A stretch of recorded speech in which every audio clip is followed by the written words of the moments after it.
et la compagnie pétrolière chinoise et de gaz. Je vous propose de retrouver notre invité en direct depuis Moscou, Xavier Moreau, fondateur du site Stratpol. Xavier, bonjour. Bonjour Antoine. Alors Xavier, dites-nous, ça fait maintenant longtemps qu'on en parlait de ce projet de gazoduc Force de Sibérie 2, après la première mouture qui a été inaugurée il y a déjà plusieurs années. Pourquoi maintenant ? Je pense qu'on peut faire effectivement un parallèle entre Force de Sibérie 1, donc, qui avait été lancé en 2014, et précisément dans un contexte où l'Occident collectif avait commencé à mettre des sanctions contre la Russie suite à la réunification de la Crimée.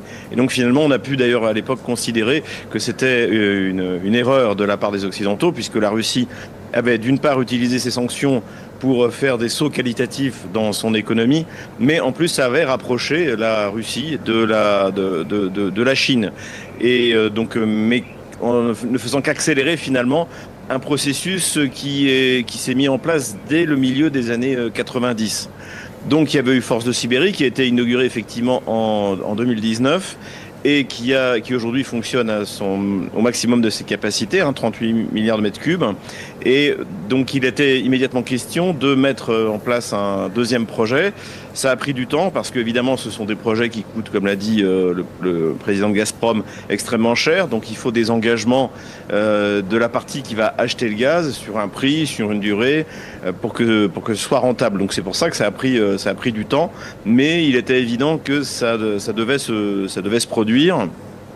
Puisque la Chine est la première puissance économique au monde en parité de pouvoir d'achat et qu'elle a besoin d'énergie. L'économie, c'est de l'énergie transformée et elle en a besoin de beaucoup. Et donc, il fallait absolument, pour la Chine et à la fois pour la Russie, que ce projet aboutisse. Alors pour la Chine, comme je viens de le dire, parce que la Chine a besoin de beaucoup d'énergie, et pour la Russie, parce que, et ça c'est intéressant, les réserves de gaz dans lesquelles elle va puiser pour alimenter Force de Sibérie numéro 2 sont celles qui étaient prévues pour alimenter Nord Stream 2, qui a été partiellement détruit par, vraisemblablement, si on en croit le journaliste américain Seymour Hersh, non pas par des plagistes ukrainiens, mais par l'armée américaine. Donc effectivement, on vit un moment d'accélération de l'histoire et Nord Stream 2 est très symbolique du volant économique de cette accélération de l'histoire. Monsieur Moreau, de mon point de vue, vous qui êtes en ce moment à Moscou, et quand vous regardez, c'est intéressant aussi de votre côté d'avoir comparé Nord Stream 2 avec Nord Stream avec ce gazoduc entre la Chine et la Russie. Selon vous, aujourd'hui, avec cet approfondissement de coopération entre la Chine et la Russie dans le cadre de l'énergie, cela va-t-il ensuite de créer un effet domino sur l'évolution et le développement des économies occidentales dans le futur? C'est que peut-être ils auront plus de mal à se provoquer de l'énergie, et de l'autre côté, peut-être que du côté de la Chine, ça va être beaucoup plus facile pour obtenir de l'énergie. Donc d'une certaine manière, ça va peut-être favoriser davantage cette coopération et aussi le développement économique dans toute cette partie entre la Russie, la Mongolie et la Chine. Tout à fait. Donc il y a bien sûr il y a deux bénéficiaires, ce sont la Russie et la Chine, mais évidemment la Mongolie va bénéficier de ce transit et surtout ce que je pense, c'est que c'est le modèle de développement économique chinois qui devient exemplaire, cette espèce de voie médiane dont parle très bien Laurent Michelon. C'est-à-dire que finalement aujourd'hui tout le monde veut faire un peu comme la Chine et reprendre à son compte les nouvelles routes de la soie qui avaient été lancées par précisément Xi Jinping en 2009. Et vous voyez que maintenant, eh bien, la plupart des pays cherchent soit à s'intégrer à ce grand projet des routes de la soie, donc qui est également un projet énergétique, et à créer son propre corridor, comme par exemple la Russie vers l'Inde en passant par l'Iran, ce fameux corridor nord-sud. Donc finalement, je pense que c'est l'approche chinoise qu'on pourrait comparer à celle de Montesquieu, c'est-à-dire le doux commerce, qui est en train de prendre le pas sur on peut l'opposer à l'Occident collectif qui qui ne voit les relations internationales que dans un rapport de force qui peut être stérile et nuisible pour l'économie. Et là, encore une fois, ce que l'on voit du côté chinois, c'est une vision, ces fameuses routes de la soie, et la capacité de se lancer dans des projets donc qui vont durer longtemps, parce que, comme je l'ai dit tout à l'heure, Force de Sibérie numéro 1, ça a été 5 ans de construction, dans des conditions extrêmement difficiles. Là, on est sans doute reparti pour alors les technologies avancent rapidement, donc ça sera peut-être un peu plus rapide, mais on est parti pour plusieurs années de construction, et ça ne se peut se produire qu'avec des partenaires fiables. Si vous voulez, si vous comparez, encore une fois, avec Nord Stream 1 et 2, donc vous avez Nord Stream 1 a été détruit, Nord Stream 2 à moitié, donc il y a encore un tuyau qui pourrait fonctionner, mais comme les Européens, notamment l'Allemagne, ne sont pas des partenaires fiables, eh bien la Russie désormais se tourne vers la Chine, dont on sait que la vision sur la longue durée, voire la très longue durée, permet de construire des relations économiques profitables dans les deux parties. Encore une fois, ce à quoi on assiste,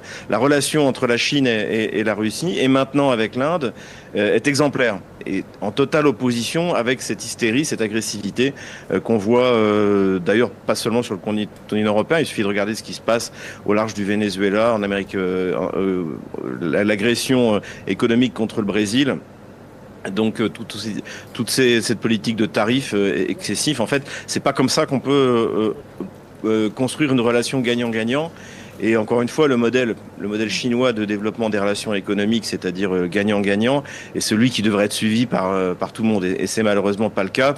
Et d'ailleurs, on regrette profondément l'absence, enfin, à part la Serbie et la Slovaquie, de puissance, et la Biélorussie, de puissance soit de l'Europe occidentale, soit même des États-Unis, dans cette espèce d'accélération de l'histoire qu'on vit entre la réunion de l'Organisation de coopération de Shanghai et les commémorations de la victoire le 3 septembre 1945. Voilà, le problème aujourd'hui, ce sont ceux qui ne sont pas là, et c'est un problème pour eux. C'est pas un problème pour la Chine et la Russie ou l'Inde, c'est un problème pour eux. Xavier, pour en revenir à ces gazoducs, est-ce qu'on n'assiste pas à une espèce de bascule pendant des années, pendant une quinzaine, vingtaine d'années? On avait l'Europe et l'Allemagne en premier lieu qui profitaient de cet avantage compétitif d'obtenir cette énergie à bas coût en provenance de Russie. Et désormais, ces flux sont réorientés vers l'Inde, vers la Chine, qui maintenant profitent de cet avantage compétitif d'avoir des rabais sur le gaz et le pétrole pour pouvoir faire fonctionner leur économie. Et d'ailleurs, il y a un symbole, c'est ces 50 milliards de mètres cubes de gaz qui transiteront désormais vers la Chine, alors que c'était justement ce même volume qui devait transiter vers l'Allemagne via les deux gazoducs Nord Stream 1 et Nord Stream 2. Oui, tout à fait. D'ailleurs, le potentiel de livraison sur Nord Stream 1 et 2, c'était même au-dessus, c'était 120 milliards. Et il faut ajouter d'ailleurs que les partenaires de la Russie étaient français. Engie a mis $1 milliard dans le projet Nord Stream 2. Il y avait des compagnies allemandes, des compagnies autrichiennes. Donc tous ces investissements en fait ont été passés par pertes et profits. Les Européens sont terrorisés à l'idée de nommer le coupable, même si le ministre des Affaires étrangères Sikorski, polonais, avait remercié les États-Unis juste après l'explosion.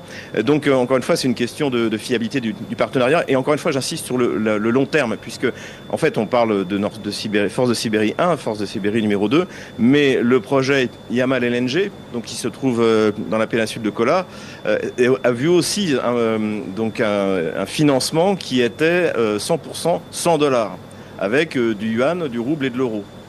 Et désormais, donc l'ouverture donc de cette exploitation est désormais Arctic LNG, donc qui est aussi là est sous sanction américaine. Désormais, la Chine n'hésite plus à accueillir les bateaux, les méthaniers qui partent de Arctic LNG et qui vont livrer leur gaz en passant par cette fameuse route maritime du Nord. Route maritime aussi qui intéresse à la fois la Chine et la Russie, puisque elle est bien plus rapide pour le commerce est beaucoup moins dangereuse que le canal de Suez.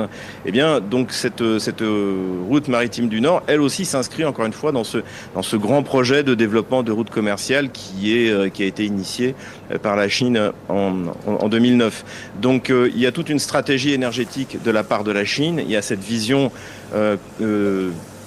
parce que, encore une fois, la première économie mondiale qui est la Chine, la première industrie mondiale qui est la Chine, a besoin de beaucoup d'énergie. Et on observe cette planification à la fois donc pour s'approvisionner en gaz, s'approvisionner en pétrole, également l'extraordinaire programme de construction de centrales nucléaires en Chine.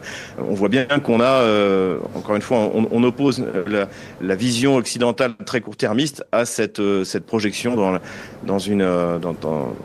sur le temps long de la part de la Chine. Et effectivement, les motifs de coopération sont extrêmement nombreux. Il y aura sans doute, je pense, à terme une coopération dans l'aéronautique civile, notamment, puisque les dernières